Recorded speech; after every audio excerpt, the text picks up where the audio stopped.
push that rock with Simpson mat. Let's take some limits and try to use L'Hopital's. Now, L'Hopital's only works when we have a ratio of functions, and I don't have a ratio of function here. So I might try some other technique, but I quickly realized this is kind of a difficult problem. Clearly, if I can direct substitute into this, but not into this, and natural log is not defined at 0, it's undefined, it's not continuous at 0, so therefore direct substitution doesn't work. Not only that, when you think about the natural log function, I'm just thinking about the natural log function not multiplied by x, just y equals ln of x. I know that there's an asymptote as we go to z, as the x values go to 0 from the right, this should say from the right, sorry. From the right, as the x values go to 0 from the right, the y values are going to negative infinity. So that's weird. I have infinity times, well, x is going to 0, so infinity times 0, and you think, oh, well, that's 0, because anything times 0 is 0. That's not the rule. The rule doesn't say anything times 0 is 0. What the rule says is that 0 times any number is 0, and 0 times infinity is 0 times a concept. So you can't apply such a silly rule. So what are we going to do? We're going to rewrite it as a ratio of functions. Multiplying by x is the same as dividing by the reciprocal of x. So now I have a ratio of functions. I already know that one of those functions is going to negative infinity as x values approach 0 from the right. Well, the other function is a reciprocal function. The reciprocal function looks like this. It has another branch over here, but we're not interested in that because we're coming to 0 from the right, and it's clearly going to infinity.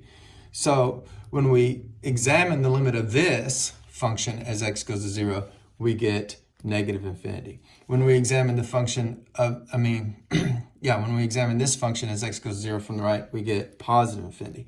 And this is exactly when you can do L'Hopital's.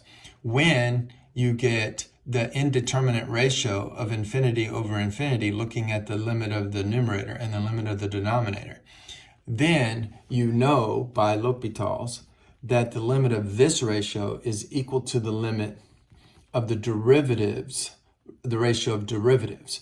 So we're going to get the ratio of derivatives next. So I'm going to take the derivative of the numerator, which by vanishing log is 1 over x.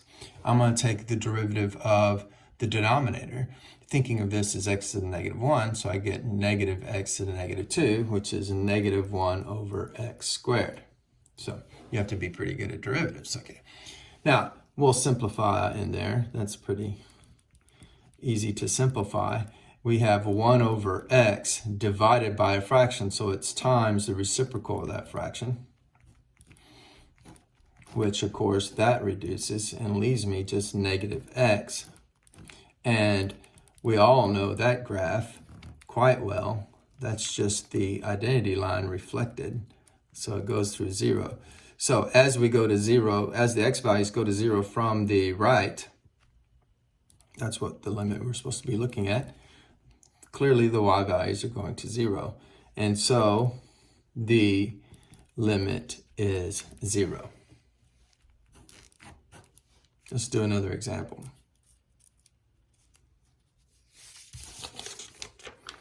Okay.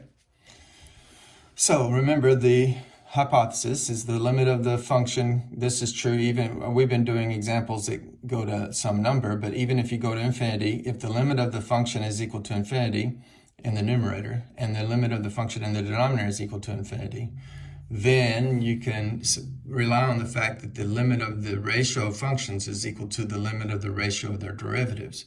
By the way, it's true if I get 0 and 0 here as well.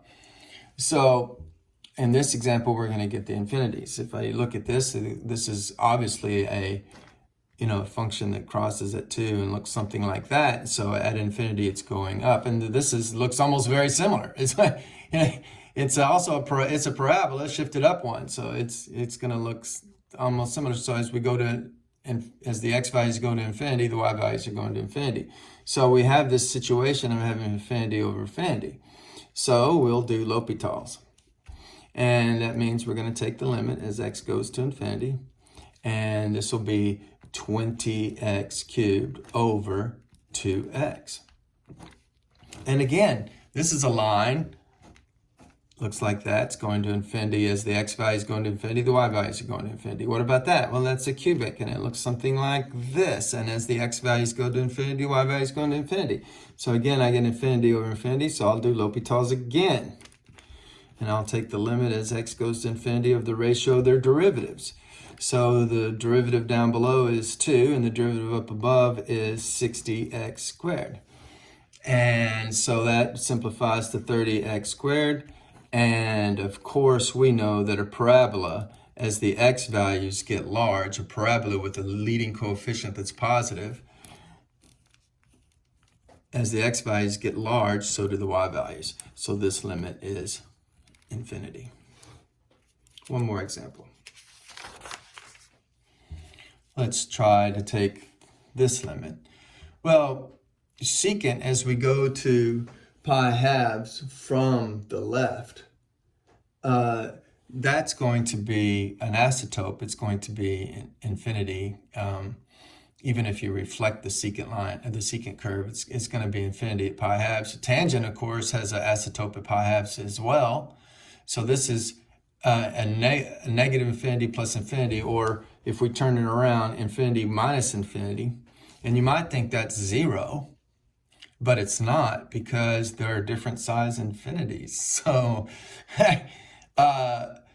and it's not really, we're not subtracting numbers anyway. It's not like we're going 5 minus 3 so we can get 2. We're going a concept minus a concept. So this is just an indeterminate difference, and it's an expression that we don't know the value of. So what we want to do here is admit that this is a difficult limit, and we will try to do L'Hopital's. So I'm going to change this secant to negative secant to negative 1 over cos x. And I'll change tangent to, let's see, tangent is sine x over cos x. So I use the reciprocal identity here, and I use the quotient identity here. Now that allows me to combine those fractions because they have a common denominator, and then I have sine x minus 1, changing the order a little bit. And we're looking at the limit as x goes to pi halves from the left. And we know that cosine at pi halves, well, that's 0. And sine at pi halves is 1. Both of these are continuous, so we can direct substitute. Except that we're getting 0 in the denominator. But if we were just taking the limit of cosine, as we go to x goes to pi halves, we'd get 0. And up here, we'd get 1 minus 1, which is 0. So there's a situation where we're getting the 0 over 0, so the L'Hopital's rule applies. And we can take the limit of the ratio of the derivatives of the two functions that we have a ratio of. So I will take the derivative of the top separately. Well, the derivative of sine is cos, and derivative of 1 is 0, and the derivative of cos is negative sine. And so then I see, well, that's negative cotan. And I can kick the negative out. If it confuses you, just kick it out. But we're just trying to think about cotan's value as we approach, as the angle values approach pi halves from the left. So, but we know cotan is 1. No matter what direction you're approaching at pi halves, cotangent, not 1. What did I say 1 for? Is clearly 0. So we're going to get 0 out as the answer, and the negative of 0 is 0. Just think about the cotangent wave. The tangent wave is here and here. At pi halves and negative pi halves, you have a wave that looks like so. But the cotangent wave, it has its asymptotes here and then over at pi. And so it looks like so. And so as the x values go to pi halves from the left, the cotangent wave is going to 0. So the limit is 0. Math made simple, Simpson math.